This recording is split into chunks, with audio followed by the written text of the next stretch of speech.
আপনাদের নতুন বছরের আনন্দগুলোর সাথে কিন্তু ছেলে খেলা হয়ে যেতে পারে। 2025 চলে যাচ্ছে আর 2026 আসছে। দুনিয়াটা শেষ হোক কিংবা না হোক, তবে ফ্রস্টাররা আগামী 1 জানুয়ারির মধ্যে কিন্তু আপনাদের সবার ব্যাংক ব্যালেন্সটাকে শেষ করে ফেলার প্ল্যানিং অলরেডি করে ফেলেছে।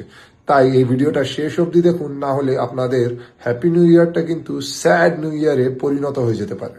নতুন বছর শুরু হওয়ার সাথে সাথেই আপনাদের মোবাইল ফোনে আপনাদের আত্মীয় স্বজন এবং বন্ধু বান্ধবদের হ্যাপি নিউ ইয়ারের মেসেজ আসবে, এবং এই সময়ের সুযোগটাই কিন্তু সাইবার ফ্রস্টাররা পুরোপুরিভাবে নেওয়ার চেষ্টা করবে। আপনার হোয়াটসঅ্যাপে আপনার কোনো চেনাশোনা ব্যক্তির মোবাইল নাম্বার থেকে হ্যাপি নিউ ইয়ার নামের একটি ফাইল আসবে, যেটাকে আপনি কিছু না বুঝে শুনেই আপনার অজান্তেই ওপেন করে ফেলবেন এবং ফরওয়ার্ডও করে দেবেন। কিন্তু যে কোনো নাম্বার থেকে যদি আপনার হোয়াটসঅ্যাপে কোনো হ্যাপি নিউ ইয়ার নামের একটি ফাইল আসে বা মেসেজ আসে যার শেষে .apk লেখা থাকে, সেই ফাইলটাকে কিন্তু ভুল করেও কখনো ওপেন করবেন না।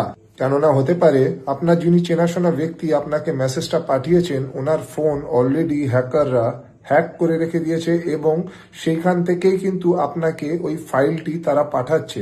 আপনি যেই মুহূর্তে ফাইলটা আপনার ফোনে ডাউনলোড করে দেবেন, আপনার ফোনে কিন্তু ম্যালওয়্যার হওয়া শুরু হয়ে যাবে এবং আপনি কিন্তু আপনার ফোনের, আপনার হোয়াটসঅ্যাপের এবং ফোন রিলেটেড যা যা অ্যাপ আছে সবকিছুর কিন্তু টোটাল কন্ট্রোলটি আপনি হারিয়ে ফেলবেন। এবং তারপরেই আপনারই হোয়াটসঅ্যাপ থেকে ফ্রস্টাররা আপনার চেনাশোনা লোকজন, বন্ধু বান্ধব এবং পরিবারের লোকজনকে ফাঁসিয়ে দিতে পারে। তাই বন্ধুরা, হ্যাপি নিউ ইয়ারের যে শুভেচ্ছা বা শুভকামনা জানানোর জন্য কোনো ফাইল ইউজ না করে শুধু টেক্সট মেসেজ ইউজ করুন, এবং কোনো রকম কোনো এপিকে ফাইল যদি আপনার মোবাইল ফোনে, হোয়াটসঅ্যাপে আসে হ্যাপি নিউ ইয়ার লেখা, সেগুলোকে কিন্তু কোনোভাবেই কারুর কাছে ফরওয়ার্ড করবেন না। সবাই অ্যালার্ট থাকুন, সবাই সুস্থ থাকুন, সেফ থাকুন, এবং আমার এই ভিডিওটা যদি ইনফরমেটিভ আর ইউজফুল মনে হয় তাহলে বেশি বেশি করে শেয়ার করে দিন। আর আমার কাছ থেকে এরকম আরও ভালো ভালো ভিডিও পাওয়ার জন্য আমার প্রোফাইলটাকে যাওয়ার আগে ফলো করতে ভুলবেন না। জানো, জয় হিন্দ, জয় ভারত।